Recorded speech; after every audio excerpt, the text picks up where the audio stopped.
வாழ்க வையகம், வாழ்க வையகம், வாழ்க வளமுடன். குரு வாழ்க, குருவே துணை. சிந்தனையை, உடல் நலத்தை சீர் அமைத்து உய்வித்த குருவே வாழ்க. வாழ்க வளமுடன், வாழ்க வளமுடன், வாழ்க வையகம். கனடா ஸ்கை யோகா அறக்கட்டளையை சிறப்பாக நடத்தி வருகின்ற ஆன்மீக அன்புள்ளங்கள், குறிப்பாக பேராசிரியர் முனைவர் சிவசங்கர் ஐயா அவர்கள் மற்றும் இந்த நிகழ்ச்சியை தொடர்ந்து சிறப்பித்து வருகின்ற அன்பர்கள் அனைவருக்கும் அருட்தந்தை வேதாத்ரி மகர்ஷி அவர்கள் சார்பாக வாழ்க வளமுடன் என்ற வாழ்த்துக்களையும் எனது அன்பு கலந்த பணிவான வணக்கத்தையும் சமர்ப்பித்து, குருவின் குரல் வேதாத்திரிய தொடர் சிந்தனையின் 67ஆம் பாகத்தில்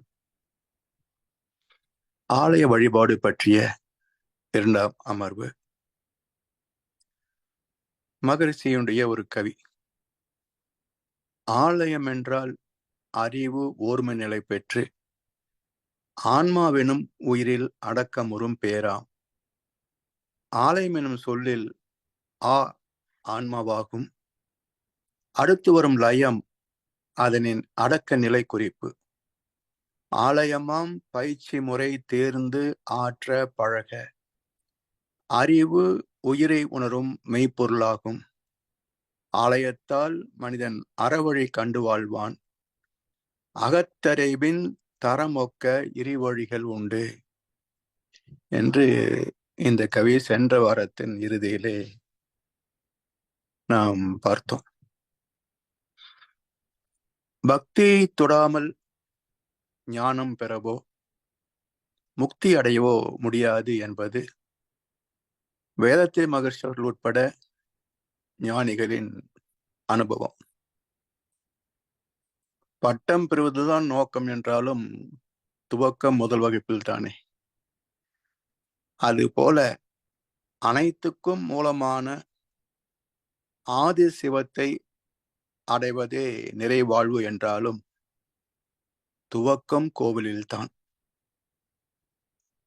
அதனால்தான் ஆலயம் தொழுவது சாலவும் நன்று என்று சிறப்பித்தார்கள் நம்முடைய ஆன்றோரும் சான்றோரும்.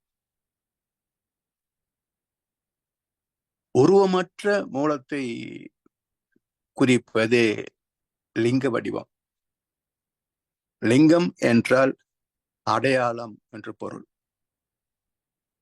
அதாவது வடிவம் இல்லாத ஒன்று என்பதை குறிப்பதுதான் லிங்கத்தினுடைய ரகசியார்த்தம்.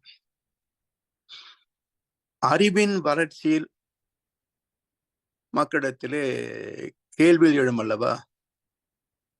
இப்போ கண், காது, மூக்கு ஒன்றும் இல்லாமல் இந்த லிங்கம் எப்படி நம்மை பார்க்கும், நம்முடைய பிரார்த்தனைகளை கேட்கும்,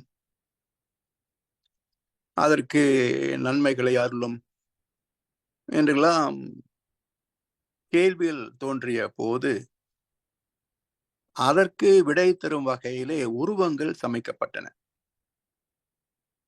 பல வகையான வடிவங்கள் சிலைகளாகவும் ஓவியங்களாகவும் சமைக்கப்பட்டன. பக்தியில் சிறந்த அரசர்கள் மூலம் இறை வழிபாட்டுக்கு என கோவில்களை அமைத்தவர்கள் அந்த கால உளவியலார், சைக்காட்ரிஸ்ட். அடுத்து வணிகர்கள் தங்களுடைய வியாபாரத்திற்காகவும் லாப மிகுதிக்காகவும் அந்த கோவிலை சுற்றி கடைகளை அமைத்துக் கொண்டார்கள். கோவிலை கட்டிய அரசர்கள் இதை ஒரு பாதுகாப்பு ஊடகமாகவும் பயன்படுத்திக் கொண்டார்கள். அதற்காகத்தான் கோபுரம் என்ற ஒரு அமைப்பை ஏற்படுத்தி அதில் சில மாடிகளை அமைப்பது, 1, 3, 5, 7, 9, 11 என்று கோபுரத்திலே தளங்களை அமைப்பார்கள். அந்த தளத்திலே காவலாளர்கள் அமர்ந்து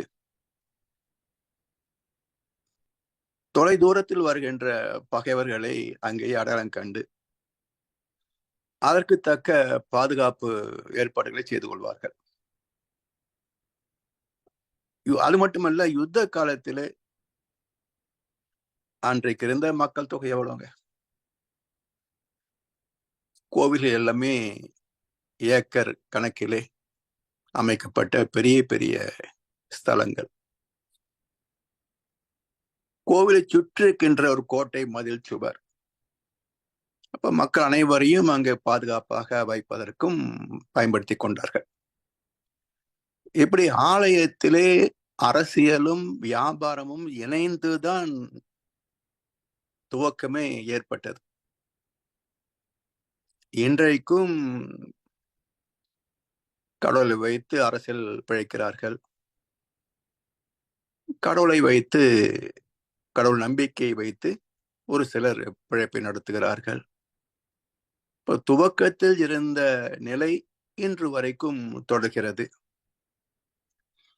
ஆனால் ஆலயம் நிறுவப்பட்டனுடைய ஒரு நோக்கம் ஒன்று உண்டு, உன்னதமான நோக்கம் ஒன்று உண்டு.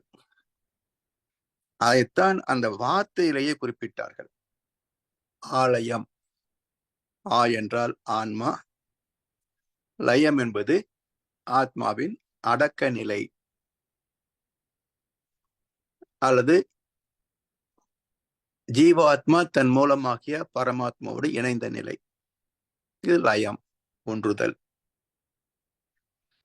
இந்த கோணத்திலே ஆலயங்கள் எத்தனை பேருக்கு பயன்பட்டன என்று பார்த்தால், வேதத்திய மகர்ஷி, ராமகிருஷ்ண பரமஹம்சர், வள்ளலார் என்று சில ஞானிகள் மட்டுமே அந்த பட்டியலிலே இடம்பெறுகிறார்களே தவிர, பெரும்பான்மையான மக்களுக்கு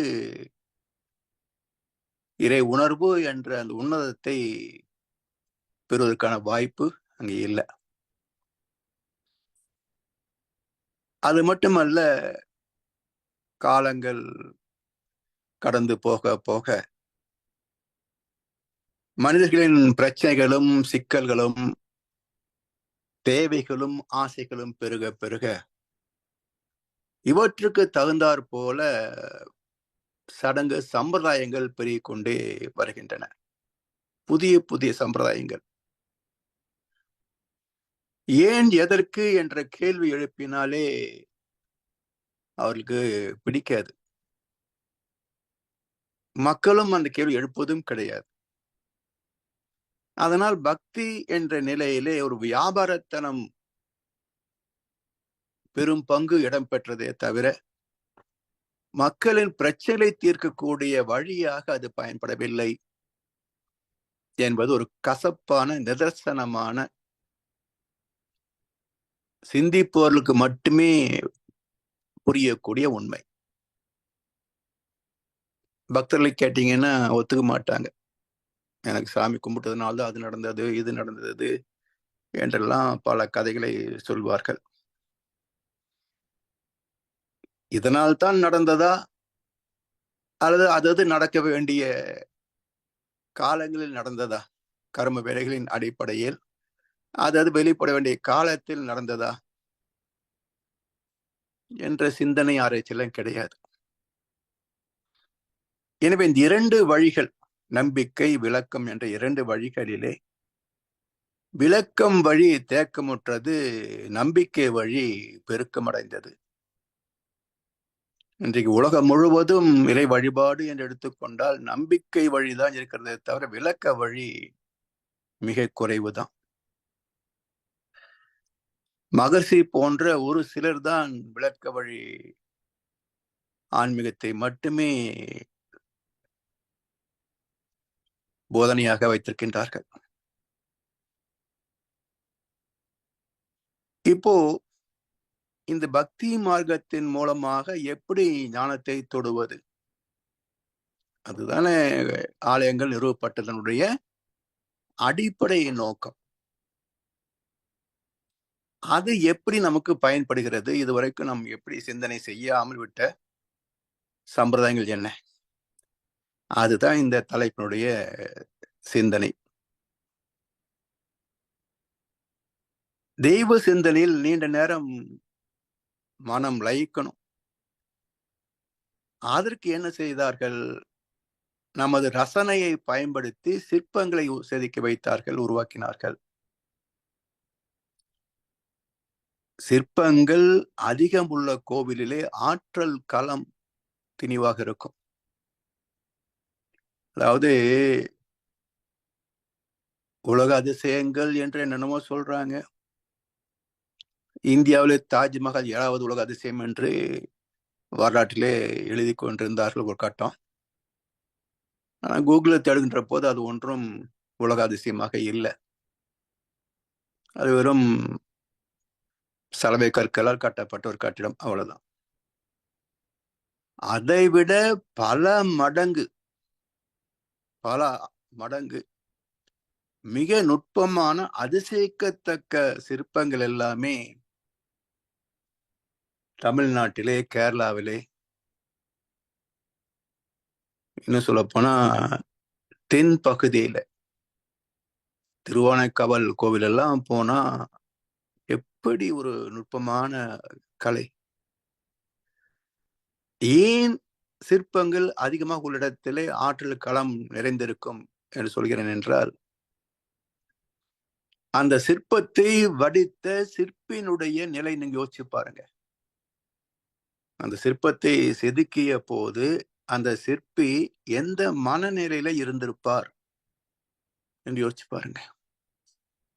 ஒன்றையும் நினையாது தன்னையும் மறவாத நிலை. செதுக்கிக்கிட்டே இருப்பார். செதுக்குகிறோம் என்பது இருக்கும். என்ன வடிவம், எதை செதுக்க வேண்டும், எந்த அளவிலே என்றதெல்லாம் சிந்தனையில இருக்கும். ஆனால் தான் என்ற உணர்வு இருக்காது. தன் குடும்பம், தன் தேவைகள் எதுவுமே மனசுல எண்ணங்கள் இருக்காது. பகல் பொழுது முழுவதும் எண்ணமற்ற ஒரே சிந்தனையில செதுக்கியிருப்பார்கள். அந்த நிலையை என்ன சொல்லலாம்?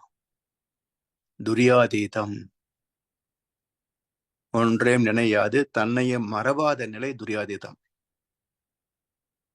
அந்த நிலையில நின்று செதுக்கப்பட்டவைதான் சிற்பங்கள். இப்ப அத்தனை சிற்பங்கள், சில இடங்களில் நூற்றுக்கணக்கான சிற்பங்கள் கூட சொல்லலாம். ஏன்னா ஒவ்வொரு தூணிலேயே அத்தனை சிற்பம் இருக்கும்.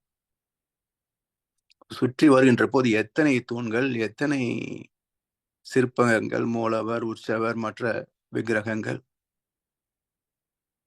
இதெல்லாம் செதுக்குவதற்கு எத்தனை சிற்பிகள் தங்கள் வாழ்க்கையை அர்ப்பணித்திருப்பார்கள் யோசிச்சு பாருங்க.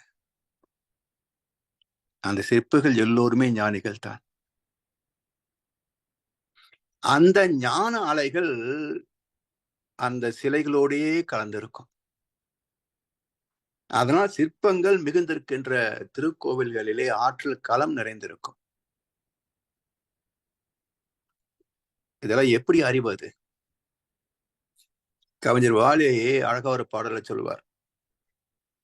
நீ பார்த்த பார்வைகள் கனவோடு போகும், நீ சொன்ன வார்த்தைகள் காற்றோடு போகும், ஊர் பார்த்த உண்மைகள் உனக்காக வாழும், உணராமல் போவோர்க்கு உதவாமல் போகும் என்பார். நாம் கண்ட துய்த்த அனுபவங்கள் எல்லாம் கனவுகளாக வருகின்றன.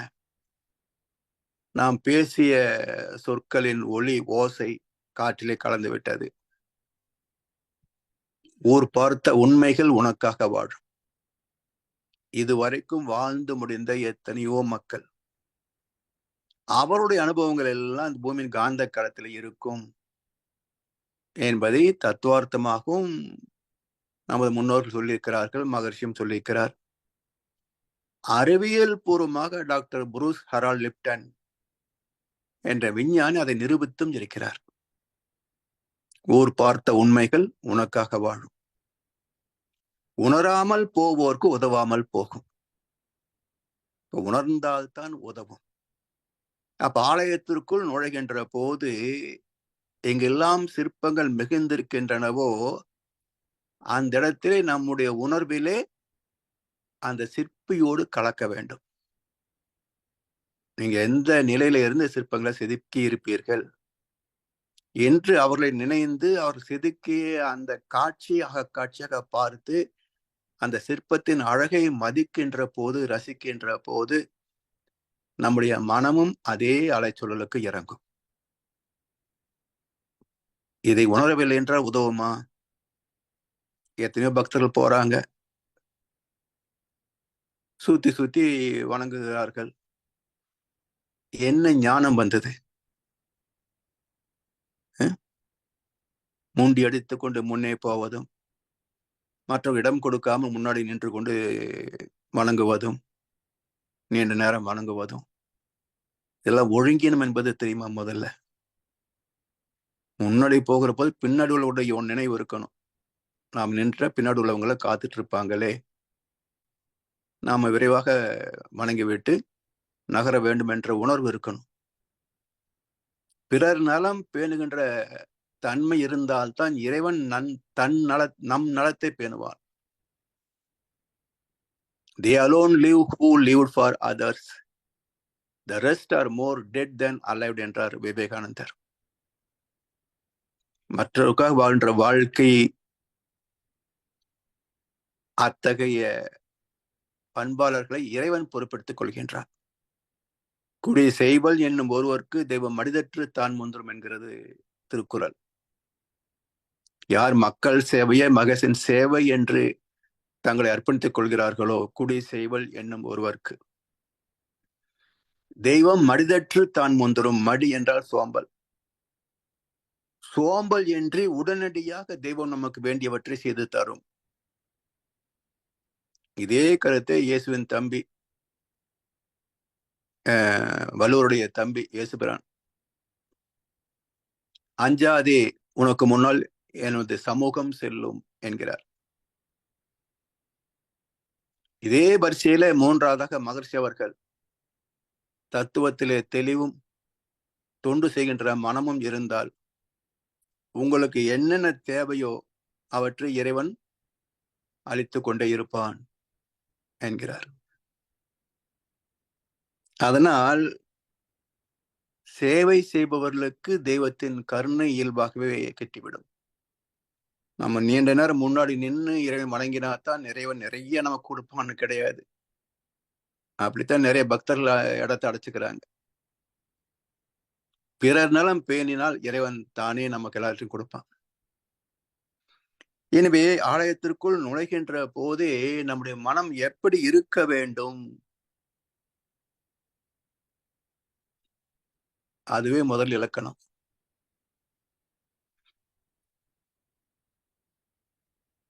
பக்தர்கள் இறைவனை வணங்கிய பிறகு சற்று நேரம் அமைதியாக அமர்ந்து தெய்வ சிந்தனையில் இருக்க வேண்டும் என்பதற்காகத்தான் கருவறையை சுற்றி மண்டபங்களை அமைத்தார்கள். தரிசனம் முடிந்த பிறகு மண்டபத்திலே அமர்ந்து நமது நல்ல தீயவற்றை எல்லாம் ஆராய்ந்து பார்த்து நல்லவற்றை ஸ்திரப்படுத்திக் கொள்ள வேண்டும் என்ற சங்கல்பமும், தீயவற்றை நீங்கவும் மீண்டும் நம்முடைய மனதிலே தோன்றாமல் இருக்கவும் சங்கல்பிக்க வேண்டும். அப்படி மன உறுதியை மேம்படுத்துவதற்காகத்தான் மண்டபங்களை அமைத்து வைத்தார்கள் அந்த காலத்துல.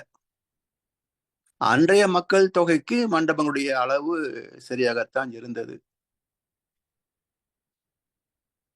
கோவில் கட்டப்பட்ட காலம், அன்றைக்கு இருந்த மக்கள் தொகை, இன்றைக்கு இருக்கின்ற மக்கள் தொகை, அதே கோவில் மக்கள் தொகை அதிகம். எப்படி அமர்ந்து தியானம் செய்ய முடியும், அகத்தை செய்ய முடியும்? நிற்பதற்கு இடமில்லை.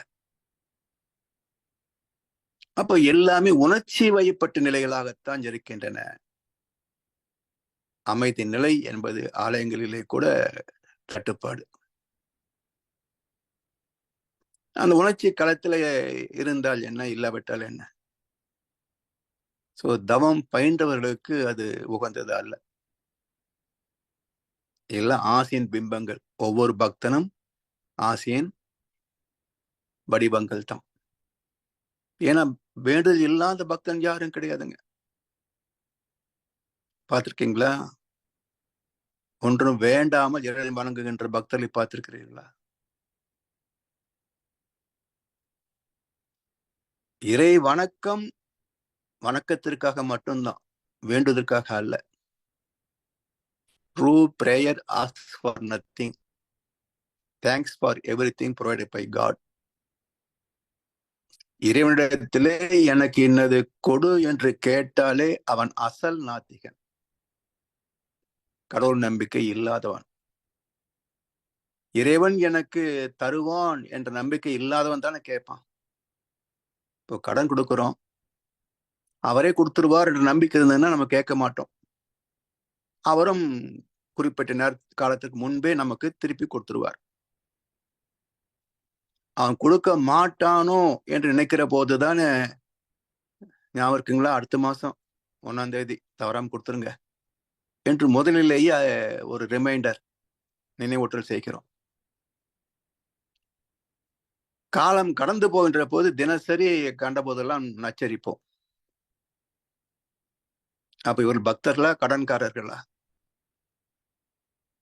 சற்று கடுமையான வார்த்தைகள் தான், உண்மை கசக்கத்தான் செய்யும். இவர்கள் பக்தர்களா, கடன்காரர்களா? எனவே ஆலய வழிபாட்டின் நோக்கமே இவர்களுக்கு தெரியாது. இதுக்கு தகுந்தாற் போலத்தான் அங்க இருப்பவர்களும். நீ கேட்டதெல்லாம் கிடைக்கும், இறைவன் கொடுத்து கொண்டே இருப்பான். இன்னும் சில பேர் இந்த பிரபஞ்சத்தில் கேட்டா போதும் அள்ளி தருவதற்கு தயாராக இருக்கிறது. நீ கேட்கணும், அவ்வளவுதான், நமக்கு காத்துட்டு இருக்கிற மாதிரி. பிரபஞ்சம் இவன் எப்படா கேட்பான்னு காத்துட்டு இருக்கிற மாதிரி. நீ கேட்டா போது உடனே தந்துடுவான். அப்படி கவர்ச்சி காட்டினால்தான் அந்த ஃபைல் ஆயிரக்கணக்கான பேர் பாக்குறாங்க. நாம அப்லோட் பண்றோம், எத்தனை பேர் பாக்குறாங்க? 100 பேர், 200 பேர், 300 பேர், மிஞ்சி போன ஒரு 1000 பேர். அதுவே அதிகம். இந்த மனோபாவம் தான் ஆசைகளை நிறைவு செய்யலாம், உழைக்காமல் பொருள் கிடைக்கும் என்ற ஒரு இலவசத்தனம் தான் கடவுளிடத்தில் எதிர்பார்த்தது இப்ப அரசாங்கத்துல எதிர்பார்த்துட்டு இருக்கிறாங்க. இது ஒரு பிச்சைக்கார வாழ்க்கை. நம்முடைய உழைப்பின், மகிழ்ச்சி சொன்னது போல, அவரவர் தம் அறிவின் ஆற்றலின் உடல் உழைப்பால் வாழ்வது என்ற முடிவு. தெய்வத்தால் ஆகாது, எனினும் முயற்சி தன்மைத்த கூலி தரும். இப்ப உழைத்து பெற வேண்டியது தானே, எதற்காக போய் இலவசமாக வாங்கணும்? ஸோ எங்க கேட்டாலும் பிச்சை தான். பவதி பிச்சாந்தேகி என்னால் என்ன, தாயை பிச்சை போடுங்க என்ன, ரெண்டும் ஒண்ணுதான். அது ஏதோ தெய்வீகம் சார்ந்தது, இது என்னவோ பிச்சைக்காரத்தனம். 2 பேரும் பிச்சைக்காரங்க தான், வார்த்தைகள் வேற. அவன் பவதி பிச்சாந்தேகின்றான், இவன் தாயை பிச்சை போடுன்றான். அது சம்ஸ்கிருதம், இது தமிழ், அவ்வளவுதான் வித்தியாசம். 2 பேரும் பிச்சைக்காரங்க தான். எனவே உண்மையான பக்தி பக்குவம் என்பது என்ன? இருக்கும் இடம் தேடி என் பசிக்கே அன்னம் உருக்கமுடன் கொண்டு வந்தால் உண்பேன், பெருக்க அழைத்தாலும் போகேன் அரணே, என் தேகம் இழைத்தாலும் போகேன் இனி. அது பக்தி. தானா சேரும் இடத்துல. அது ஞானத்தின் உச்சம். அந்த இடத்தை தொடுவதற்கான முதல் படிக்கட்டு தான் ஆலய வழிபாடு.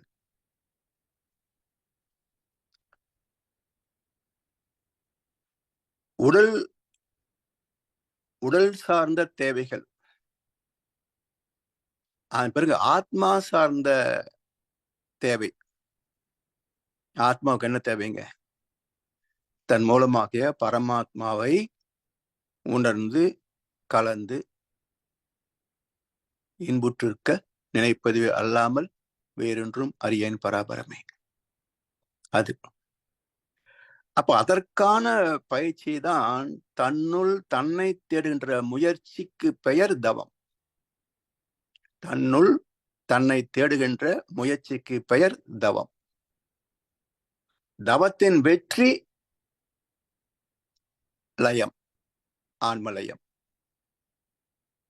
இப்ப ஆன்மா எங்க இருக்கு? ஆன்மா தெரியாமல் ஆன்ம லயம் ஆகுமா?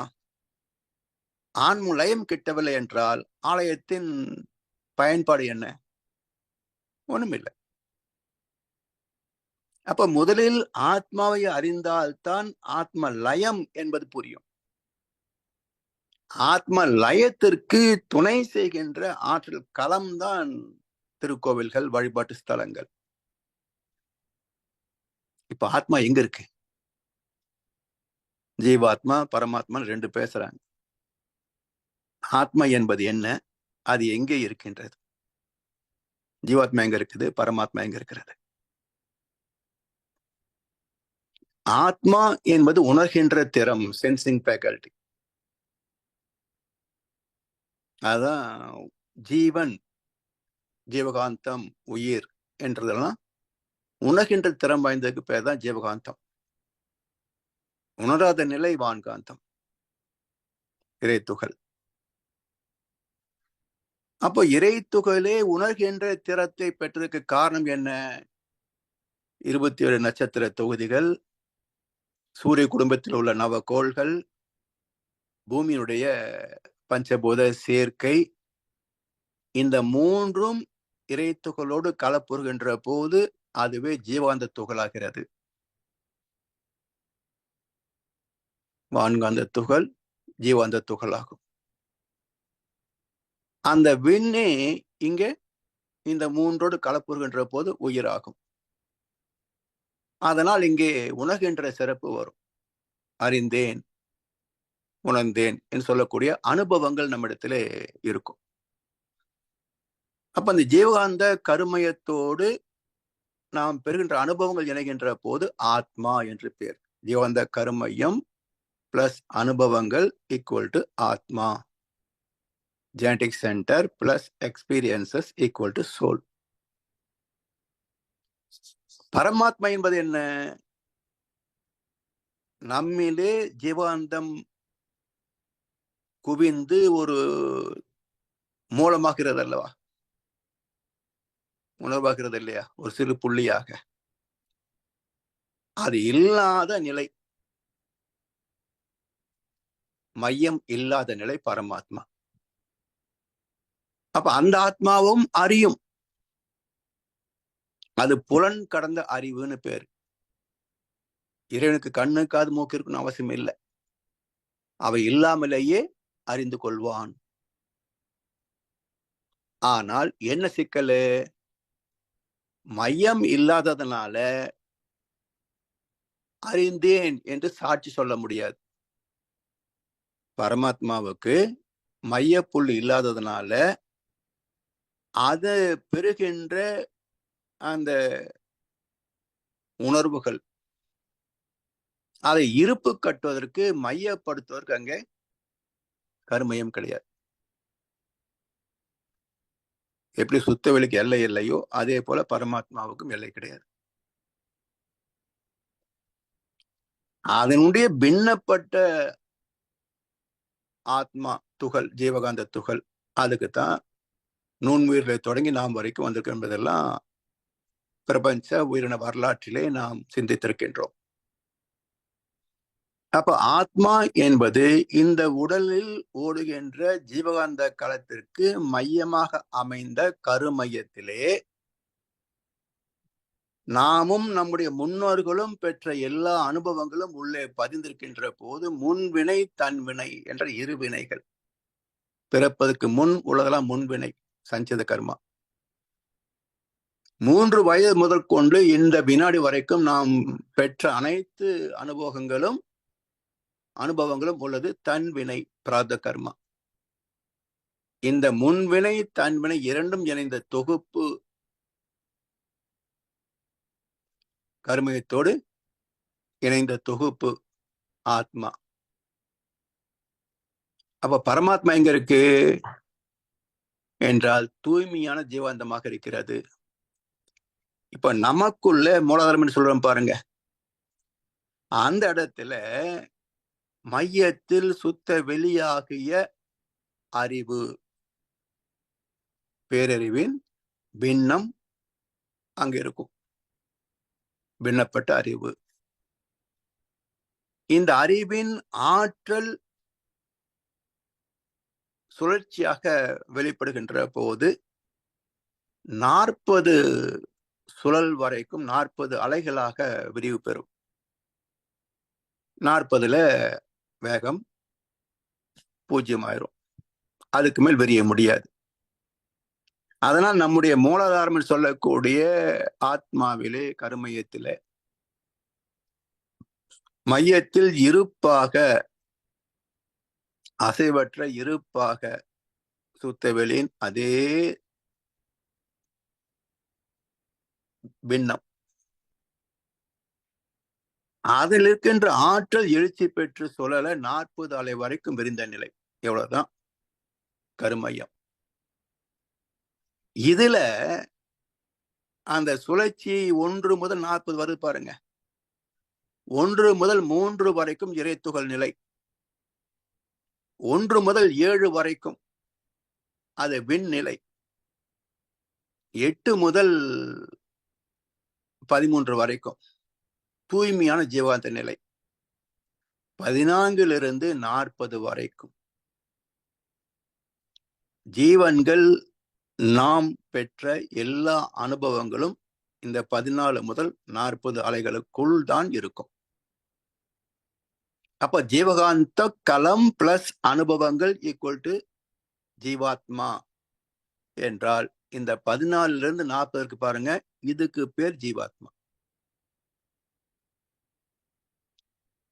பரமாத்மாவுடைய தூய்மையான ஜீவாந்த களம் தானே, அதன் அலை வேகம் 13 முதல் 8 வரைக்கும். இது பரமாத்மாவின் அம்சம்.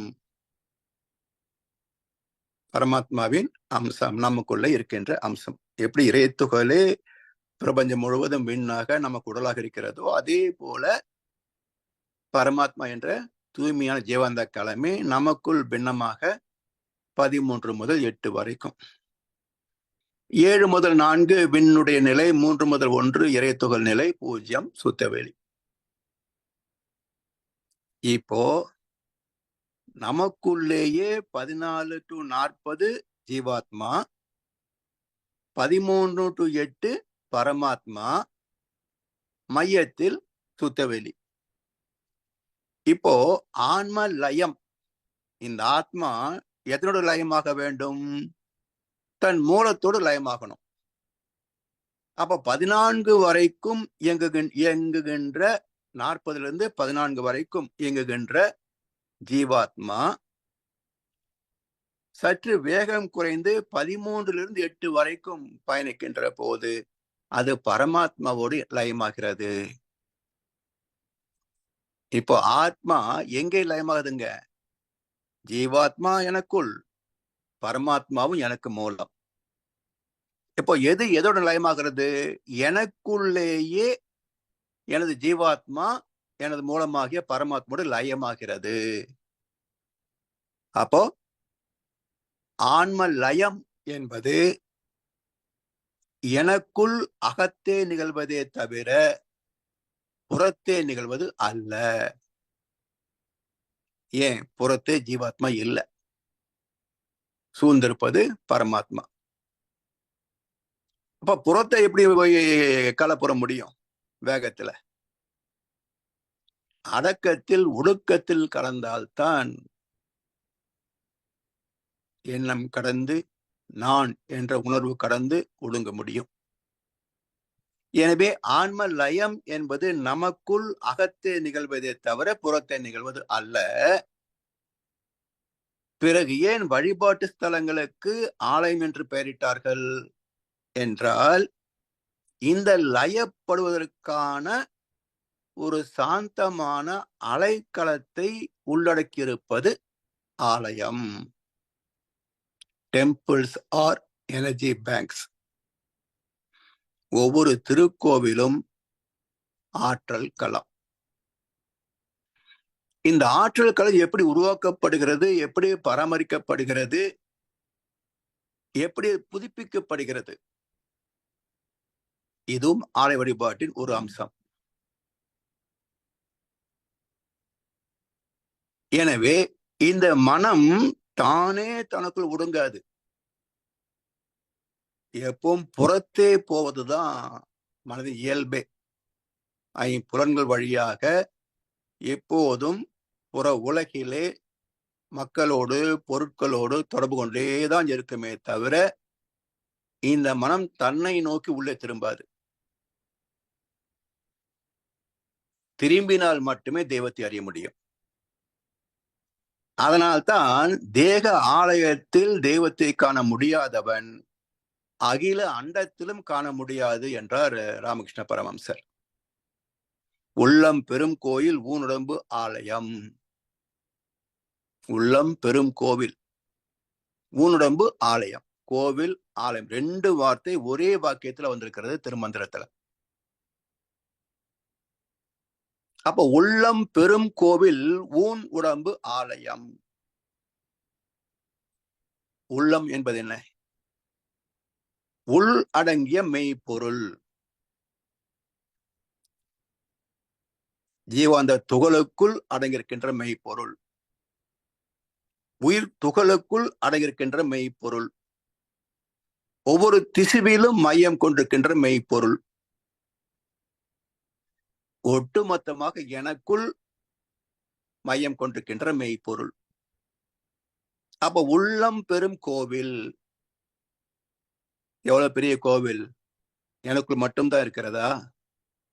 என்ன சூழ்ந்தும் இருக்கிறது, 820 கோடி மக்களுக்குள்ளும் இருக்கிறது, அத்தனை ஜீவராசிகளுக்குள்ளும் இருக்கிறது. இவை எல்லாமே பரமாத்மாவின் இயக்க நிலை. அதனால் உள்ளம் பெரும் கோவில், தூய்மையான ஜீவாந்த களமே மிகப்பெரிய கோயில். கோ என்றால் அறிவு, ஆட்சி, அரசன், தெய்வம். இல் என்றால் இல்லம், சேத்திரம், இயக்க களம், இருக்கின்ற இடம். அப்ப இந்த பிரபஞ்சமே உள்ளம், உள்ளடங்கிய மெய்ப்பொருள். மெய்ப்பொருள் எங்க இருக்கு? சுத்த வழியாக சூழ்ந்திருக்கிறது. அதற்குள் இந்த பிரபஞ்சத்திற்குள் அடக்கம் பெற்ற காந்தலைகளாக இருப்பதுதான் மிகப்பெரிய கோவில், உள்ளம் பெருங்கோவில். ஊன் உடம்பு ஆலயம். ஊன் சதை, சதையால் ஆன இந்த உடம்பு ஊன் உடம்பு. இதற்குள் பரமாத்மா இருக்குது, ஜீவாத்மா இருக்குது. இந்த ஜீவாத்மா புலன் அடங்கி மனம் ஒடுங்கி பரமாத்மாவில இணைகின்ற போது ஆன்மலயம், ஆலயம், ஊனுடம்பு ஆலயம். அப்ப ஆன்மலயம் அகத்தே நிகழ்வது, நமக்குள் நிகழ்வது. அந்த லயத்தில் நம்முள்ளேயே பரமாத்மா இருப்பதையும் அறியலாம். விரிந்து போய் சுத்த வெளியோடும் கலந்து தெய்வத்தை அறியலாம். ஒடுங்கி நின்று நமக்குள்ளேயும் தெய்வத்தை அறியலாம். அது மேக்ரோ, இது மைக்ரோ. பக்தி பெருக்கில் என்றன் ஊன் உருக, அந்த பரவசத்தில் உள்ள உயிர் உருக, சக்தியெல்லாம் திரண்டு சிவம் பெருக. சித்தமெல்லாம் எனக்கு சிவமயமே. இப்ப சக்தி எல்லாம் திரண்டு சிவம் எங்கே பெருகியது? எனக்குள் பெருகியது. இயக்கம் எல்லாம் மையத்தை நோக்கி திணை பெற்று மையம் இருப்பற்று போக சக்தியெல்லாம் திரண்டு சிவம் பெருக எனக்குள் ஆத்ம தரிசனம் பெற்றேன். அந்த ஆத்ம தரிசனத்திலே சக்தி எல்லாம் எனக்கு சிவமயமே. எதை பார்த்தாலும் இறைவனின் அம்சமாகவே, இறைவனின் தோற்றமாகவே, இறைவனின் திரு விளையாடல்களாகவே தெரிகிறது. இதுதான் பிரம்ம ஞானம். யார் ஒருவன் எல்லா பொருட்களிலும் என்னை காண வல்லவனோ, எனக்குள்ளாக அனைத்தையும் காண வல்லவனோ, அவன் என்னை விட்டு நீங்குவதில்லை, நானும் அவனை விட்டு விலகுவதில்லை. இதுதான் விஸ்வரூப தரிசனம். இதுதான் இறைநிலை தவம். இதுதான் பிரம்ம ஞானம். எனவே உள்ளம் பெரும் கோவில் ஊனுடம்பு ஆலயம், வள்ளல் பிரானார்க்கு வாய் கோபுரவாசல். வள்ளல் பிரானார்க்கு வாய் கோபுரவாசல். யார் வள்ளல்? ஒரு கணக்கு இருக்கு. கொடுப்பதுதானே வள்ளல் தன்மை. இந்த மனித வாழ்க்கை என்பதே எடுப்பதும் கொடுப்பதும் தான். இயற்கையின் அமைப்பே கொடுப்பதும் பெறுவதும் தான். இப்ப நமக்குள் எது எதை பெறுகிறது, தருகிறது? இந்த உடல் சார்ந்த வாழ்க்கையிலேயே தேவைகள் பல. நமக்கு வேண்டிய எல்லா வசதிக்கான பொருட்களை நாமே உற்பத்தி செய்ய முடியாது. அதே சமயத்துல நாம் சும்மா இருக்க முடியாது. அப்ப நாம் ஏதோ ஒரு வகையில் சமுதாயத்திற்கு பயனாகிறோம். சமுதாயம் பல வகைகளில் நம்முடைய வாழ்க்கைக்கு பயன் தருகிறது. அப்ப இந்த கணக்கு, நான் சமுதாயத்திற்கு கொடுப்பதும் நான் சமுதாயத்திலிருந்து எடுப்பதும் ஒரு வரவு செலவு கணக்கு. இந்த கணக்கிலே வள்ளல் பிரான் எப்படி வர்றாரு பாருங்க. எடுப்பது அதிகம், கொடுப்பதே இல்லை. எங்க தமிழ்நாட்டுல மந்திரிகள் அப்படித்தான். லட்சக்கணக்கான கோடி சொத்து இருக்கும். இப்ப போன 2 வாரத்துல கடற்கரை ஓர மாவட்டங்கள் எல்லாம் மக்கள் பெருமளவில் வெள்ளத்தில் பாதிக்கப்பட்டார்கள். ஒரு மந்திரி, ஒரு எம்எல்ஏ, ஒரு எம்பி ₹1 தரல. அப்போ எடுப்பது அதிகம், கொடுப்பதே இல்லை என்றால் இவன் திருடன். எடுப்பது அதிகம், கொடுப்பது குறைவு. செல்வந்தர்கள் நிறைய வாங்கிப்பாங்க, ஆனா கொடுக்கிறது கொஞ்சமா கொடுப்பாங்க. இவன் கடன்காரன். எடுத்தும் கொடுத்தும் வாழ்கின்ற நடுத்தர குடும்பங்களே மனிதர்கள். எடுப்பது குறைவு, கொடுப்பது அதிகம் என்றால் அவன் கர்ணன். எடுப்பதே இல்லை, கொடுப்பது மட்டுமே என்றால் அவன் இறைவன். அப்ப மிக பெரும் வள்ளல் யார்? இறைவன். எதையும் நம்ம இடத்திலிருந்து வாங்குறது இல்லை, எதிர்பார்ப்பதும் இல்லை. ஆனால் கல்லினில் தேரைக்கும் கருப்பை உயிருக்கும் உள்ளனவே தந்து காத்து கொண்டிருக்கின்றான். அவனல்லால் புவி மேலே அணுவும் அசையாது. அப்ப எல்லாவற்றுக்கும் தந்து கொண்டிருக்கின்றான், ஆனால் எதையும் பெற்றுக் கொள்வதில்லை. அதனால் உயர்ந்த வள்ளல், பெரிய வள்ளல், குறைபடாத வள்ளல் தன்மை, பற்றா இருப்பு. வள்ளல் பிரான் தெய்வம். வள்ளல் பிரானார்க்கு வாய் கோபுர வாசல். 4 திசைகளுக்கு 4 கோபுரம் இருக்கும். மூலவருக்கு மேலேயும் கோபுரம் இருக்கும். இப்போ ஒவ்வொரு கோபுர வாசலுக்குள்ளேயும் நாம் பயணித்தால்தான் தெய்வத்தை நோக்கி போக முடியும். இந்த 5 வாசல்கள், 4 திசைக்கு 4, கருவறைக்கு மேல ஒரு கோபுரம், 5 கோபுரங்கள். வள்ளல் பிரானார்க்கு வாய் கோபுர வாசல். தெல்ல தெரிந்தார்க்கு ஜீவன் சிவலிங்கம். அங்கு கருவறைக்குள்ள இருக்கிறதே சிவலிங்கம், அங்க மட்டும்தான் இருக்கிறதா? அது யாரு? அடையாளம். எல்லையற்ற, உருவமற்ற, வடிவற்ற சுத்த வெளியின் அடையாளம் அந்த சிவலிங்கம். அதேபோல் எனக்குள்ளும் வடிவமற்ற, உருவமற்ற சுத்தவெளியின் பின்னமாக ஒன்று இருக்கிறது. அதுவும் லிங்கம் தான். இந்த உடல் என்ற லிங்கத்திற்குள் மையமாக இருக்கின்ற சுத்தவெளி. தெல்ல தெரிந்தார்க்கு ஜீவனே சிவலிங்கம். சரி, இந்த 5 கோபுரங்கள் கள்ள புலன் 5ம் காலாமணி விளக்கு. இந்த புலன்கள் வழியாகத்தான் உலகத்தை தொடர்பு கொள்கிறோம். அப்படி தொடர்பு கொள்கின்ற போது ஒவ்வொரு பொருளையும் எப்பொருள் எத்தன்மை தாயினும் அப்பொருள் மெய்ப்பொருள் காண்பது அறிவு என்ற சிந்தனையோடு ஆராய்ந்து பார்க்கின்ற போது அனைத்தும் இறைவனின் தோற்றங்களே. அங்கிருந்து உள்ளொடுங்கி உள்ளே போகின்ற போது அதுவேதான் எனக்குள் அண்டத்தில் கடவுளாய் அழைக்கப்படுபவன் பிண்டத்தில் உயிரென பேசப்படுகிறான். கண்டத்து மேலே கருவில் நிலைத்தவன் அண்டத்தும் பிண்டத்தும் அவனையே காண்கின்றான். இறைவனைத்தான் பார்க்கிறோம். இப்படி இந்த கோபுரங்கள் உள்ளே போவதற்கு வாயிலாக அமைந்திருப்பதை போல இந்த 5 புலன்களும் நமக்குள் வாழ்கின்ற இறைவனை காப்பாற்றிக் கொள்வதற்காக என்ன சொல்றாங்க? உடம்பினை முன்னம் இழுக்கென்றிருந்தேன், உடம்பினுக்குள்ளே உரு பொருள் கண்டேன், உடம்புள்ளே உத்தமன் கோவில் கொண்டான் என்று உடம்பினை யான் இருந்து ஓம்புகின்றேனே. திருமந்திரம்.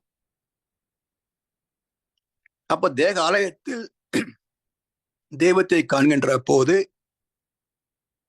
இந்த உடலை பாதுகாப்பதும் பராமரிப்பதும் ஒரு இறை சேவையே, இறை வழிபாடே. அப்ப வாழ்கின்ற காலம் ஆய் உள்ள வரைக்கும் இதை காத்துக் கொள்வதும் இறை வழிபாடுதான். ஏன்னா உடம்பார் அழியின் உயிரார் அழிவர். திடம்பட மெய்ஞானம் சேரவும் மாட்டார். உடம்பை வளர்க்கும் உபாயம் அறிந்தேன், உடம்பை வளர்த்தேன் உயிர் வளர்த்தேனே. திருமந்திரம். அதுவும் இறை வழிபாடுதான். இப்படி ஆத்மாவை அறிவதுதான் ஆலய வழிபாடு. அந்த ஆலயம் என்பது நமக்குள் நிகழ்வதே தவிர புறத்தே அல்ல. இதற்கான துணை செய்கின்ற ஆற்றல் களம், ஞானிகளால் ஏற்படுத்தப்பட்ட ஆற்றல் களம் உள்ள இடம் ஆலயம். இந்த லயத்திற்கு துணை செய்கின்ற ஆலயம், அது வழிபாடு ஸ்தலங்கள் சொல்கின்றோம். இது ஒரு மனோ தத்துவ ரீதியான ஒரு பயிற்சி தான் ஆலய வழிபாடு. அதாவது பக்தியிலே பல சடங்கு சம்பிரதாயம் உண்டு. இப்ப மனவளக்கலை வந்த பிறகு நான் 92ல வந்த போது எனக்கு போதித்த ஆசிரியர்கள் எல்லாம் சொன்ன கருத்து என்ன? தவம் செய்து பயிற்சி பெற்று விட்டார், கோவிலுக்கெல்லாம் போக வேண்டியதில்லை, எதுக்கு வெட்டியா போறீங்க, இப்படித்தான் பேச வேண்டும் என்று நானும் சில காலம் பேசியது உண்டு. ஆனா மன்றத்து வருகின்ற அன்பர்கள் சில பேர் காணாம போயிடுவாங்க. ஏன் என்று ஏதாவது சந்திக்கின்ற நேரத்தில் கேட்கிற போது, நீங்க கோயிலுக்கு போவேன்னு சொல்றீங்க, நாத்திய கூட்டமா இருக்குது, நான் வரல. அப்ப அற்புதமான ஒரு வாழ்க்கை நெறி சமுதாயத்தில் பரவாமல் போனதற்கு பழைய அருளிதழ்களும் ஒரு காரணம், பழைய ஆசிரியர்களும் ஒரு காரணம். பிறகு இதெல்லாம் சிந்தித்து பார்த்து தெளிகின்ற போது மகிழ்ச்சி எந்த இடத்திலையும் கோவிலுக்கு போக வேண்டாம்னு சொல்லவே இல்லை. ஒரு முறை மகரிஷி இடத்துல பேசிட்டு இருந்த போது சொன்னாங்க, இந்த சடங்குகள் இருக்கின்ற கருத்துக்கள் எல்லாவற்றையும் எடுத்து விலக்கி சொல்லுங்க. மனவளக்கலை பயிற்சிகளைத்தான் வழிபாட்டு சடங்குகளிலேயும் வைத்திருக்கிறார்கள். விளக்கத்தை சொல்லிடுங்க. அவங்க கேட்டுட்டு மனவளக்கலையில் இருந்தாலும் சரி, மீண்டும் பக்திக்கு போயிட்டாலும் சரி, பிரச்சனை இல்லை. இங்கிருந்து அங்க போனதுல ஒரு நன்மை என்ன என்றால், இதற்காகத்தான் இந்த சடங்கை செய்கிறேன் என்று தெரியாமல் செய்வதை காட்டிலும், இதற்காகத்தான் இந்த வழிபாட்டை செய்கிறேன் என்று காரணம் உணர்ந்து, நோக்கம் உணர்ந்து செய்கின்ற போது பலன் அதிகம் என்றார் மகர்ஷி. அதனால் ஆலய வழிபாட்டில் உள்ள ஒவ்வொரு சடங்கிலேயும் அடிப்படை என்னன்னு பாத்தீங்கன்னா, இந்த பகல் பொழுதை தீயவற்றிலே செலுத்தாமல் காத்துக் கொள்வதற்கான ஒரு வழிமுறை தான் கோவிலை கூட்டுறது, சுத்தம் பண்றது, பூ கட்டுறது, பல பொருட்களை கொண்டு போய் வாங்கிட்டு வர்றது, வைக்கிறது, பாதுகாக்கிறது. இந்த வேலைகள் எல்லாமே மனதுக்கு கொடுக்கின்ற, மனம் என்ற பிசாசுக்கு கொடுக்கின்ற சில்லறை வேலைகள். இதுல எந்த ஞானமும் கிடைக்காது. ஆனா நோக்கம் என்ன? சும்மா இருந்த மனசு இருக்குமா? டிவி பார்க்கலாம்னு சொல்லும், யூடியூப் பார்க்கலாம், ஃபேஸ்புக் பார்க்கலாம், வாட்ஸ்அப் பார்க்கலாம், 4 பேருக்கு ஃபார்வர்டு பண்ணலாம், இல்ல ஊர் சுத்தலாம், வெட்டி பேச்சு பேசலாம், இப்படித்தானே போகும்.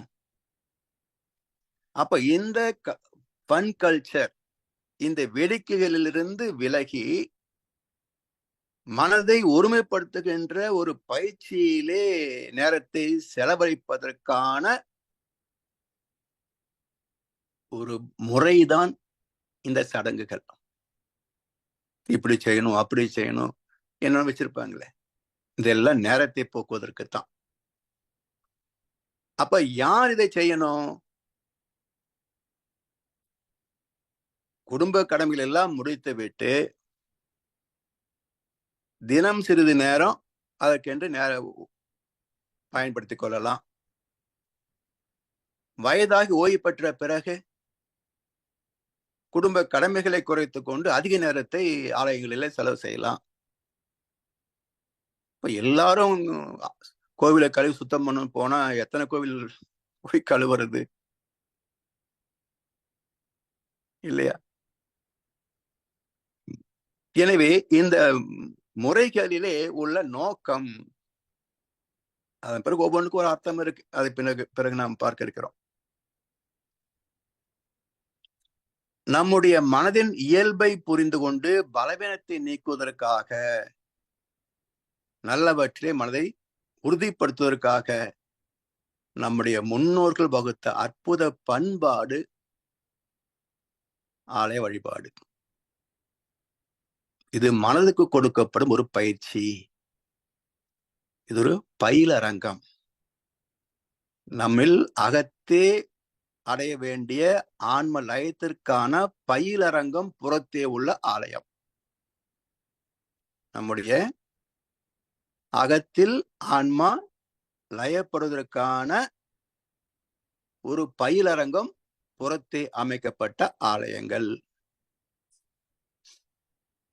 எனவே இது ஒரு பயிற்சி பயிலரங்கம், பயிற்சி கூடம்.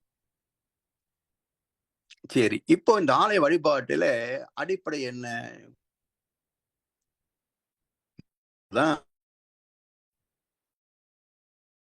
வடிவம். இது விக்கிரகம் என்று வடமொழியில சொல்வார்கள். சம்ஸ்கிருதத்துல சிலை என்பது தமிழ் சொல்.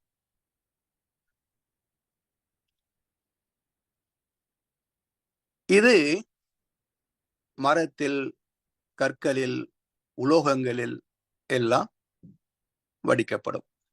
மரத்தில் செதுக்கணும், கற்களில செதுக்கணும், உலோகங்களில வார்க்கணும், ஓவியங்களை தீட்டணும் இல்லையா?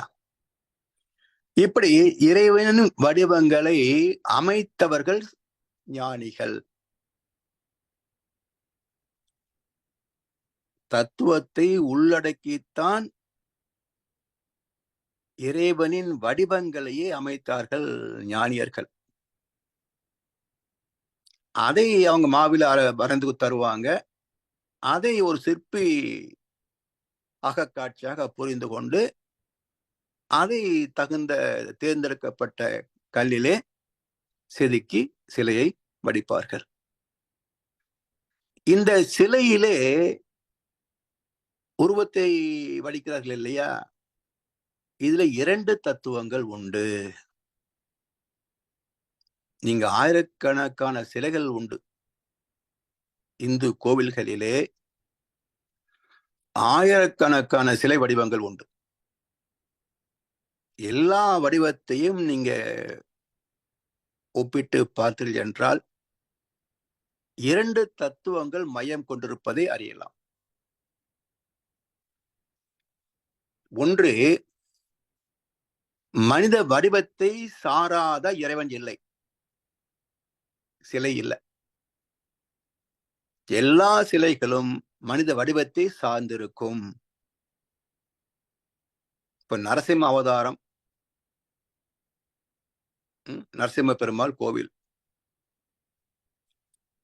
மூலவரை பார்க்கின்ற போது மனித உடல், தலை, சிங்கம். மச்ச அவதாரம் மீன் உடல், மனித தலை.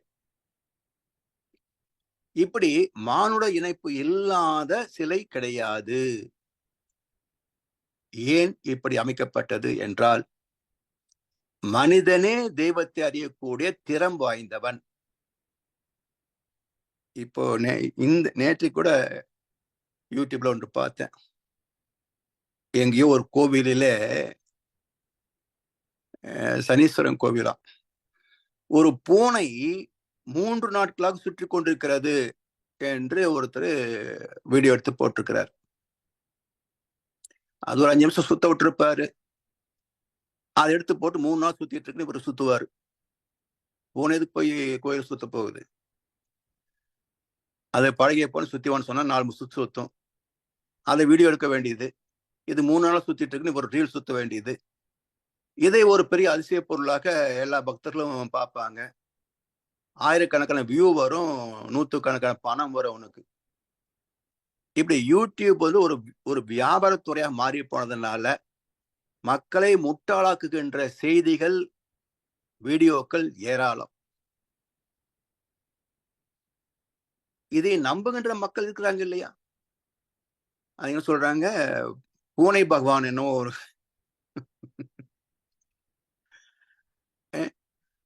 ஏதோ சொல்லிட்டு இருக்கிறாரு அவரு. சோ இப்படி என்ன சொன்னாலும் நம்புறதுக்கு முட்டாள் இருக்கிறாங்க, மக்கள் இருக்கிறாங்க, பக்தர்கள் இருக்கிறாங்க. எந்த ஜீவனுக்கும் கிடையாதுங்க. மனுஷனே தெய்வத்தை அறியல, நாயும் பூனையும் அறிய முடியும். அப்போ தெய்வத்தை அறியக்கூடிய ஒரே இனம், ஒரே ஜீவன் மனிதம். வேற எந்த ஜீவனுக்கும் அந்த ஆற்றல் கிடையாது. செத்தவன் யாரும் இப்போ உள்ள பூந்துக்கும் முடியாது. யாரோ சனீஸ்வர பக்தர் உள்ள போயிட்டாரு, அந்த பூனை சுத்திக்கிட்டே இருக்குன்னு ரீல் விடுறாரு. இப்படி எல்லாம் கிடையாதுங்க. எந்த ஆத்மாவும் தான் விரும்பி ஒரு பூனைக்குள்ளேயே விலங்குக்குள்ளே போய் பூந்து வேண்டிய அவசியம் கிடையாது. ஏன்னா பூனைக்குள்ள நுழைஞ்ச ஒரு மனுஷனுக்குள்ள நுழைய மாட்டானா? ஏங்க, சோ இதெல்லாம் அறியாமை இருந்தால் ஆயிரக்கணக்கான பேர் ஏமாற்றி பணம் செய்வார்கள். உண்மை தேடாத பக்தர்கள் இவர்களுக்கெல்லாம் பலிகட ஆவார்கள். அவ்வளவுதான். எனவே மனிதன் மட்டுமே தெய்வத்தை அறியக்கூடிய திறம் வாய்ந்தவன்.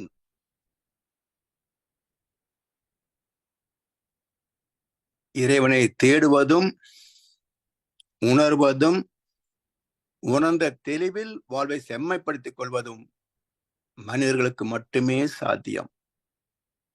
சரி, அடுத்து எந்த வகையான பாறையில இருந்து சிற்பங்கள் வடிக்கப்படும்? அதில் உள்ள தத்துவார்த்தம் என்ன? இதை அடுத்த வகுப்பிலே சிந்திப்போம் என்று சொல்லி வாய்ப்பளித்த அனைவருக்கும் நன்றி பாராட்டி இன்றைய உரையை நிறைவு செய்கின்றோம். வாழ்க வளமுடன், வாழ்க வளமுடன், வாழ்க வையகம். நன்றிகள் ஐயா. வாழ்க வளமுடன் ஐயா. நல்ல ஒரு சிந்தனை ஐயா, நல்ல ஒரு ஆரம்பம். இறை வழிபாடு பலவிதமான இந்த இன்றைய தான் ஆரம்பித்திருக்கிறீர்கள். சந்தோஷம் என்னும் தொடர்பிகள் என்னும் தொடர்பு என்று சொல்லியிருக்கிறீர்கள். மனதில் உள்ள பலவிதமான மூட நம்பிக்கைகளை எடுத்து நல்ல விளக்கம் உண்டை தருவீர்கள் என்று ஐயா எதிர்பார்க்கிறோம். நல்ல ஒரு அருமையான சிந்தனை ஐயா. ஐயாவிடம் அன்பர்கள் உங்களுடைய சந்தேகங்களை கேட்கிறது என்று சொன்னால், ஒரு கேள்வி கேட்கிறார் என்று சொன்னால், கருத்து பகிர்வுகள் ஐயாவிடம் கேட்டுக்கொள்ளலாம்.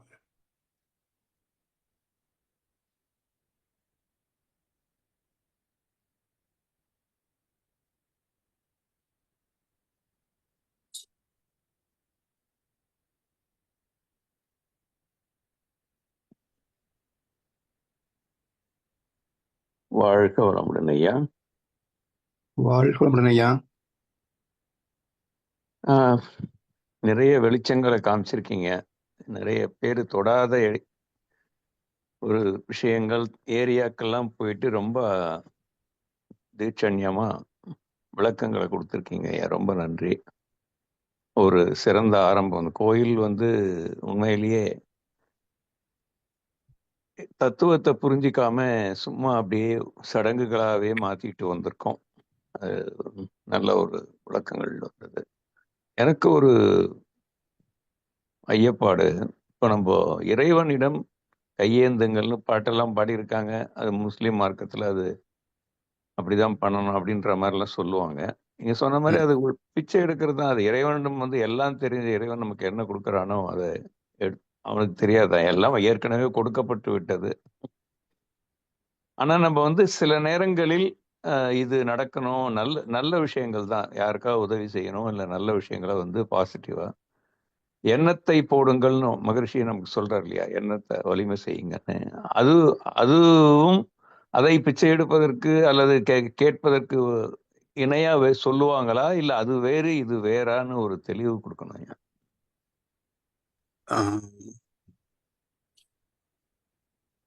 மறுபடியும் சொல்லுங்க. இப்போ நம்ம போய் எதுவும் கேட்க கூடாதுன்றதுல நோ நோ டூ ஒப்பீனியன்ஸ். நீங்க சொன்னது 100% உண்மை. சரி. இறைவனிடம் கையேந்த வேண்டிய அவசியம் இல்லை. அப்படி பாட்டே ஒண்ணு இருக்கு, அந்த இஸ்லாமியர் ஒருத்தர் நாகூர் அனிஃபா பாடியிருக்காரு. இறைவனிடம் கையேந்துங்கள், அவன் இல்லை என்று சொல்லுவதில்லைன்னு. அதெல்லாம் ரைட்டு. நீங்க சொன்ன மாதிரி எல்லாமே எவ்ரிதிங் இஸ் ப்ரொவைடட். அதுக்கு தான் கிரேட்டர் ப்ராவிடன்ஸ்னே பேர் இல்லையா இறைநிலைக்கு. எவ்ரிதிங் படைக்கும் போதே எல்லாம் கொடுத்தாச்சு, கேட்கறதுக்கு ஒண்ணும் இல்லை. போய் நீங்க சொன்ன மாதிரி அவரை நினைச்சு நன்றி சொல்றதற்கும் வணங்குவதற்கு போனாலே போதும் இறைவனுக்கு, ஆலயத்துக்கு. ஆனா நம்ம இப்ப இருக்கிற இடத்துல இப்ப நம்மளே தவத்துல சங்கல்பம் மற்றதெல்லாம் பண்றோம் இல்லைங்களா ஐயா. அப்புறம் ஒரு சில காரியங்கள் ஆவதற்கு எண்ணத்தை போடணும். அதை ஒரு வேண்டுதலா அல்லது இதே மாதிரி இறைஞ்சுதலுக்கு ஈடாகுமா, இல்ல அது வேறு இது வேறான்னு பிரிச்சு பகுத்து பார்த்து, அதாவது ரெண்டும், அதாவது என்னங்க, மனதனுடைய பக்குவ நிலையை பொறுத்து தேவைப்படுது. இப்ப எப்படி பக்தி மார்க்கம் ஞான மார்க்கம் என்று ரெண்டாவது நம்ம பேசுறோமோ, அப்ப நம்பிக்கை விளக்கம் ரெண்டு வந்துருது. அப்ப நம்பிக்கை மார்க்கத்துலதான் 90% மக்கள் இருப்பாங்க. அப்ப அவரிடத்துல நீ கேட்க வேண்டியது இல்லைன்னு சொன்னா அவனால வேற என்ன செய்யறது, எனக்கு தேவையா இருக்கு, பிரச்சனை இருக்கு அப்படின்னு கேட்பான். அதனால அவர்களுக்கு என்ன சொல்றான், நீ இறைவனிடத்துல கேட்டால் அவன் தருவான் அப்படின்றது. இது எப்படி தருவான், யாருக்கு தருவான், என்ற வகையில தருவான்? கோயிலுக்கு போற எல்லாருக்கும் வேண்டியதெல்லாம் கிடைத்து விட்டதா? இல்ல இல்ல இல்ல இல்ல, வராது. வேண்டாத ஒன்றை கிடைக்காமல் இருக்குதா? ஆமா, அதுவும் கிடைச்சிருக்கும். அப்படி என்றால் நாம வேண்டுவதனாலேயோ வேண்டாததுனாலேயோ நமக்கு கொடுப்பதற்கும் கொடுக்காததற்கும் இறைவன் ஏதோ ஒரு கணக்கு வச்சிருக்கிறான். சரி, அதுக்கு பேர் கர்மா. சரி, இது விளக்கம் தெரியாதவர்களுக்கு புரியாது. அப்ப அவங்களுக்கு என்ன சொல்றோம், நீ இறைவனிடத்துல கேளு கொடுப்பான் அப்படின்றாங்க. இப்ப அது எப்படி சில பேருக்கு கிடைக்குது அப்படின்னா, இவங்க ஆலயத்தில் போகின்ற போதே மனம் ஒடுங்கும். என்னதான் பிரகாரத்தை சுத்தி வருகின்ற போது ஒரு கதை பேசினாலும் கருவறைக்குள் போற போது எல்லாம் மௌனமா இருப்பாங்க. ஆமா ஆமா. அப்ப எல்லோருடைய சிந்தனையும் அந்த தெய்வத்தை வணங்கினால் நமக்கு கிடைக்கும் என்கின்ற ஒரே சிந்தனையா இருக்கும். உண்மைதான். அப்போ அந்த இடத்துல ஒவ்வொருடைய மனதுக்கும் ஒரு வலிமை கூடும்.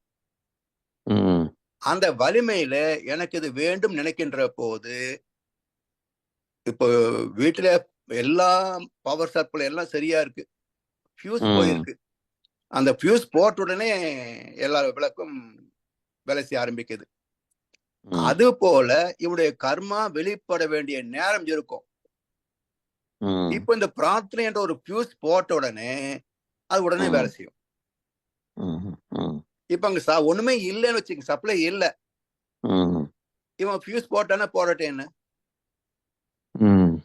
சோ இதுதான் பக்தி மார்க்கத்தினுடைய ஒரு நம்பிக்கை மார்க்கம். இறைவனிடம் கேளுங்கள், அவன் இல்லை என்று சொல்லுவதில்லை.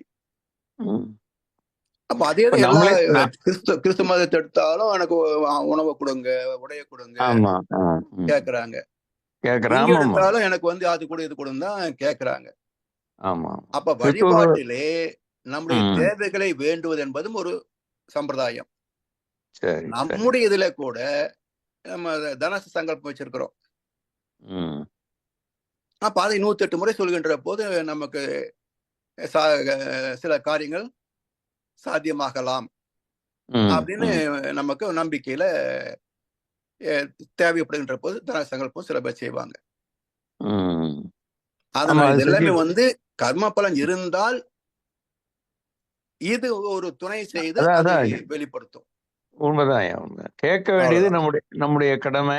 கொடுக்கறது ஏன் கேட்டது அளவுக்கு அதே அளவுக்கு நம்ம கேட்டபடி கொடுக்கறதுக்கு அவன் ஒன்னும் வியாபாரியோ கிடைக்காது இல்லையா? யாருக்கு என்ன கிடைக்கணுமோ அதை கிடைக்கும். அது உண்மைதான். கர்ம பலனுக்கு மேல எதுவுமே கிடைக்காது. ஏன்னா நாமளே தவத்துல முடிஞ்ச உடனே சங்கல்பம் எடுத்துக்கிறோம். அருட்பேராற்றல் கருணையினால் உடல் இதெல்லாம் கேட்கிற மாதிரி தானே அதுவும் சங்கல்பம் ஆமா. அதனால அது ஆனா என்ன வருது, இவ்வளவு ஏன் கொடுக்கலன்னு சொல்லி திருப்பி போய் கேட்க முடியாது.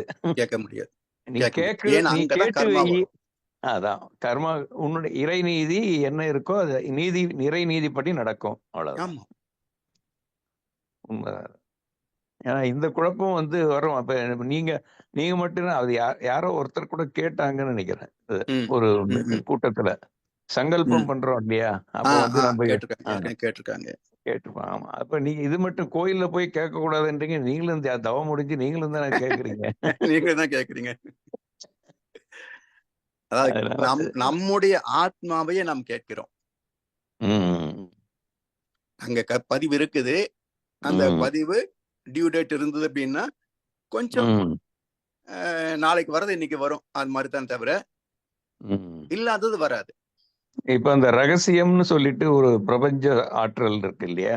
ஆமாங்க. அப்ப ஒருத்தர் மகிழ்ச்சியா இருக்கணும், நல்லா பாசிட்டிவாவே இருக்கணும். அப்படி இருந்தாக்கா இவனுக்கு இவன் சந்தோஷமா இருக்கிறதுக்காகவே இருக்கிறவன் அப்படின்னு சொல்லி பிரபஞ்சம் அவனுக்கு மேலும் மேலும் அந்த சந்தோஷமா இருக்கக்கூடிய சூழ்நிலைகளை ஏற்படுத்தி கொடுக்கும். இவன் எப்பவும் சோகமாவே இருந்துகிட்டு புலம்பிக்கிட்டே இருந்தானா இவன் புலம்புறதுக்குனே பிறந்தவன் சொல்லிட்டு அவனுக்கு இன்னும் நிறைய சோதனைகள் வந்துகிட்டே இருக்கும் அப்படின்னு. அது ஒரு பிரபஞ்ச ரூல், ஆற்றலின் சக்தி அப்படின்னு சொல்லிட்டு நிறைய நூல்கள்லாம் வந்திருக்கு, உங்களுக்கு தெரிஞ்சிருக்கும். ரகசியம் அந்த சீரீஸ்ல. அதனால இது ஒரு சில இடத்துல ஒண்ணுக்கு பின் அது முரணான இருக்கிற மாதிரி தோணும். இல்ல அது இனம் இனத்தோடு சேரும் சொல்றோம் இல்லையா? ஆக்சிஜன் அலைகள் ஆக்சிஜனோடு சேரும். அது மாதிரிதான். ஆனா கடைசியில கர்மா தான். கர்மா எல்லாம் எதுவுமே கிடைக்காதுங்க. நீதி மலர் நீட்டம் மாந்தர்த்தம் உள்ளத்தான ஏதோ உயர்வு. ஆமா ஆமா. அதுக்கு மேல மைக்ரோஎம்எம் கூட போக முடியாது. ஆமா ஆமா. செயல் விளைவு தத்துவம் அதை புரிஞ்சுக்கிட்டோம்னா இந்த கோயில்ல போய் கேட்கறது, தவத்துல கேட்கறது எல்லாமே எல்லாம் அடங்கிடும்.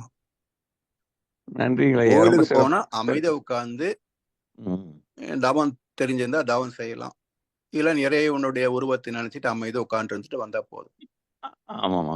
ஆனாலும் சில கோயில்கள்ல பாப்புலரான கோயில் இருக்கு இல்லையா? திருப்பதிக்கெல்லாம் எனக்கு போகணும். எல்லாரும் போறாங்க. நம்ம வீட்லயும் குடும்பத்துல சேரவங்க வந்து போகணும்னு சொல்றாங்க. போகணும். ஆனா எனக்கு வந்து அதுல உடன்பாடோ அல்ல மனசு அங்க வந்து பொருந்ததே இல்ல. அந்த கூட்டத்துல ஒரு செகண்ட் போய் ஜருகண்டின்னு தள்ளி விட்டு அத போய் அப்படி பார்த்து என்ன சாதிச்சோம் அப்படின்னு அதாவது ஒவ்வொரு தடவையும் நான் திருப்பதிக்கு போயிட்டு வந்து அனலைஸ் பண்ண என்ன நடந்ததுன்னா ஒண்ணும் இல்ல. கூட்டத்துல போய் தள்ளிக்கிட்டு வேகமா வந்தேன். அவ்வளவுதான். அது மட்டும் இல்லைங்க ஐயா, அங்க நடக்கிற அந்த பக்தர்களுடைய இது வேகம் பாத்தீங்கன்னா வரிசையே கிடையாது. முட்டி மோதி தள்ளிக்கிட்டு ஓடுவானுங்க. ஆமா ஆமா, வரிசை இருக்கிற மாதிரி இருக்கும். ஆனா கிட்ட போன ஒண்ணு அப்படியே திறந்து விட்டுருவான். அவங்களுக்கு வந்து யார் முதல்ல போறான் பாத்தீங்கன்னா உட்காந்துருக்கும் போக மாட்டாங்க. பின்னாடி வந்து நின்று இருந்தா பாரு, அவன் முதல்ல போயிருவான். அவங்க வேணும்னே பண்றாங்கய்யா. அந்த அளவுக்கு கூட்டம் வந்து அலை மோதுதுன்னு அவங்க வந்து காமிச்சு அது ஒரு மார்க்கெட்டிங் மாதிரி அதை பண்ணிட்டு இருக்காங்க. மார்க்கெட்டிங் தான். அப்பதானே கோடிக்கணக்கான பணம் கோயிலுக்கு வரும். ஆமா ஆமா. எனக்கு எத்தனையோ முறை போனேன். எனக்கு எந்த மன அமைதியும் அங்க கிடைக்கல. நான் டு பி ஆனஸ்ட், எந்த கோயில்லையும் நான் பெருசா அங்க வைப்ரேஷன் வந்தது, இங்க வந்து அப்படி இருந்தது இப்படி இருந்ததுன்னு வந்து அளப்பாங்க. எனக்கு அதுல நம்பிக்கை ஏற்படவே இல்லை. சும்மா அதாவது என்ன சொல்லுவானாங்கய்யா, சில பேர் வந்து நான் திருப்பதிக்கு போயிட்டு வரதுனால எனக்கு வியாபாரம் நல்லா நடக்குது, சொத்து நிறைய சேருது அப்படிம்பா. நான் என்ன சொல்லுவேன்னா, நீ திருப்பதி பாலாஜி கொடுத்தாரா இல்லையான்ற ஒரு பக்கம் இருக்கட்டும், நீ எப்படி பணம் சம்பாதிச்சேன்னு சொல்லு. அது பாலாஜி கொடுத்தாலும் நீ திருடுனாலும் நான் கண்டுபிடிச்சுக்கிறேன். கண்ணதாசன் அழகா சொல்லுவார், ஆண்டவன் தந்தது ஓரளவு, இங்கே அவனவன் திருடியது எவ்வளவும் பாரு. இப்படிதான் திருப்பதி போறவனுங்கெல்லாம் வந்து தெய்வ கடாட்சம் என்ற முலாம் பூச பாப்பானுங்க. இவன் பண்ற திருட்டுத்தனத்தை பாலாஜி எனக்கு அள்ளி கொடுக்குறாருன்னு சொல்லி தெய்வீக முலாம் பூச பாப்பான். ஆமா ஆமா, இதையெல்லாம் முட்டாள்கள் நம்புவாங்க. ஆன்மீகத்தின் பேரில் நடக்கும் வியாபாரங்கள். அதுதான் இவன் திருட்டுத்தனத்துக்கு தெய்வ கடாட்சம்னு முலாம் பூசுறான். உண்மைதான். ரொம்ப சிறப்பு. நீங்க அது யாரும் தொட முடியாத ஒரு சில ஏரியாக்கெல்லாம் தைரியமா சொல்றீங்க. வாழ்த்துக்கள் ஐயா. ரொம்ப நன்றிகள். நன்றி ஐயா. வணக்கமுடன். வரையா சொன்ன மாதிரி ஐயாவின் சிறப்பில் ஒன்று தைரியமா சொல்றது. அது எனக்கு மிகவும் ஒரு ஈர்ப்பு உண்டு ஐயா. ஐயா, யாரும் வந்து மிரட்டாத வரைக்கும் தைரியமா பேசிடுறேன். ஐயா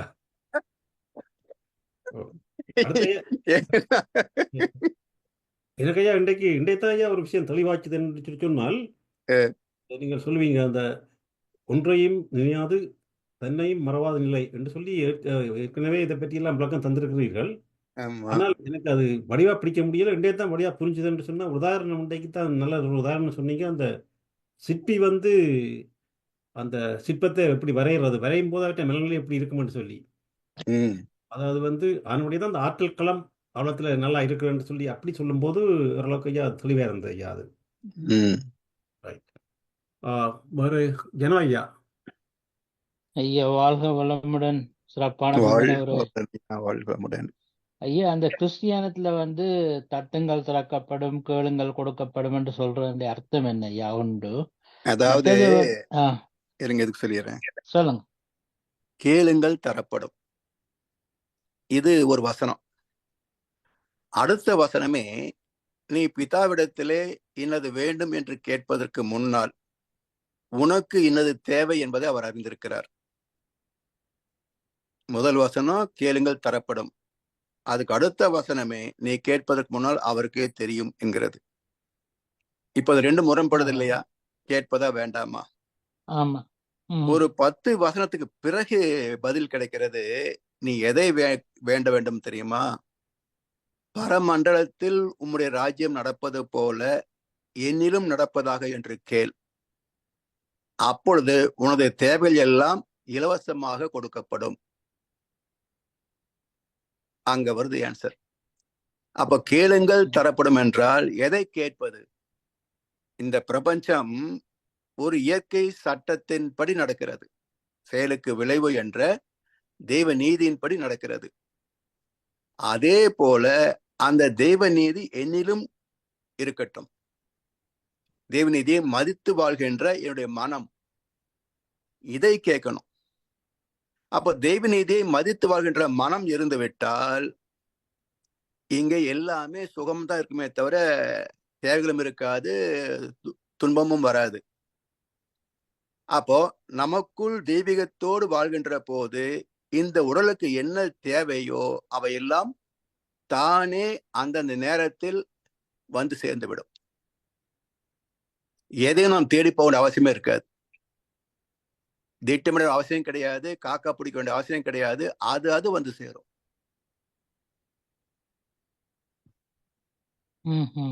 அதுதான் கேளுங்கள் தரப்படும். ஐயா, இந்த முதல் வார்த்தைக்கு ஒரு விளக்கம் சொல்லிடுறேன் ஐயா. தட்டுங்கள் திறக்கப்படும்ன்றது நமக்கும் பொருத்தமா இருக்கும். நம்ம வந்து மூலாதாரத்திலையும் ஆக்னையிலையும் தட்டி தானே திறக்கிறோம். தொட்டோ தடவியோ தட்டி தானே திறக்கிறோம். அதனால தட்டுங்கள் திறக்கப்படும்ன்றது உண்மையிலே அந்த அர்த்தத்தையும் கொடுக்குதுயா. எனக்கு வந்து அந்த அர்த்தம் அதே அர்த்தம் தான். தட்டுங்கள் திறக்கப்படும் என்றால் நமக்குள் இறைவனின் கோவில் மூடி இருக்கிறது. ஆமா ஆமா, அதை தட்டினால் திறக்கும். ஆமா ஆமா. ஒண்ணு இல்லையா, பரமபிதா என்ற வார்த்தையை எடுத்துட்டு சுத்த வெளின்னு போட்டா முடிஞ்சது. எல்லாம் ஒரே கருத்து தான், எல்லாம் ஒன்னேதான். அதாவது அதே மாதிரி இஸ்லாத்துல அல்லான்னு போட்டுக்கணும், அவ்வளவுதான். அந்த அல்லாஹ், பரமபிதா, இறை, சுத்தவெளி எல்லாம் ஒண்ணுதான். அதனாலதான் நமக்கு எந்த மதத்தோடும் பிணக்கு கிடையாது. நீ அல்லாஹ் சொல்றியா, சொல்றேன், அல்லாஹு அக்பர். நீ பிதா சொல்றியா, ஓ பரமபிதா, அல்லேலூயா. இல்ல சிவம் சொல்றியா, சிவம், சர்வம் சிவார்ப்பணம். இல்ல கிருஷ்ணன் சொல்றியா, சர்வம் கிருஷ்ணார்ப்பணம். ஒரு பிரச்சனை கிடையாது. வார்த்தைகள் வேறு வேற தவிர வணங்கப்படுகின்ற தெய்வம் ஒன்றுதான். வழிபடவும் வரம் தரவும் தெய்வம் ஒன்றுதான். உண்மைதான். அவ்வளவுதான். சிறப்பான விளக்கம் ஐயா. வாழ்க வளமுடன். இன்றைய பாலிய வழிபாட்டை பற்றி மிகவும் சிறப்பாக விளக்கத்தை தந்த முதல்வர் பேராசிரியர் பழனிசாமி ஐயாவுக்கு ஒரு வாழ்த்து கூறி நிகழ்ச்சிகளை நிறைவு செய்வோம். முதல்வர் பேராசிரியர் பழனிசாமி ஐயா அவரின் உடல் நலம், மனவளம், பொருளாதார வளம், அவரின் அன்பு குடும்பம், அவரின் வேதாத்திரிய தொண்டு,